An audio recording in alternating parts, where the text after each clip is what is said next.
మన చేతులు కాల్చిన ఆ రాజు రూపాన్ని ఏదో ఒకటి చేయాలి మామ్, ఖచ్చితంగా వాళ్ళిద్దరినైతే మనకి తగ్గినట్టు కాకుండా ఇంకా అనుభవించేలా చేయాలి అని చెప్పేసి దీపక్ అంబికతో అంటూ ఉంటాడు. అవునరా, ఏదో ఒకటి చేయాలి అని చెప్పేసి తను కూడా అంటూ ఉంటుంది. ఇంతలో ఇంకా రూపారాజు ఇద్దరూ మాట్లాడుకుంటూ ఉండగా మందారం అక్కడికి వస్తుంది.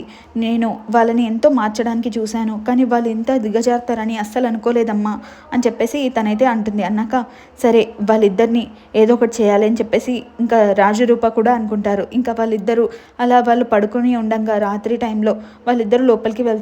అలా వాళ్ళ అత్తయ్య దీపక్ వాళ్ళ రూమ్లోకి రాజు రూప ఇద్దరు కలిసి వెళ్తారు. వెళ్ళేసరికి ఇంకా ఇంతలోనే ప్రతాప్ రూప అనుకుంటూ రూప రూమ్లోకి వెళ్తాడు. ఇంకా రూప లేకపోవడంతో అన్ని రూమ్లు వెతుకుతూ ఉంటాడు. ఇంతలో ఇంకా రూప అక్కడ దీపక్ పడుకొని ఉంటాడు. దీపక్ ఫోన్ లాక్ ఓపెన్ చేయడానికి అలా ఫోన్ తీసి దీపక్ చేయి తీసుకొని అలా ప్రెస్ చేస్తూ ఉండగా ఇంతలోనే ప్రతాప్ అక్కడికి వస్తాడు. రూమ్ డోర్ తెరిచి మీరు ఇక్కడ ఏం చేస్తున్నారు అని చెప్పేసి అంటాడు. ఇంతలో ఇంకా అప్పుడే రూప షాక్ అయ్యి అలాగే వాళ్ళ ప్రతాప్ని చూస్తూ ఉంటుంది.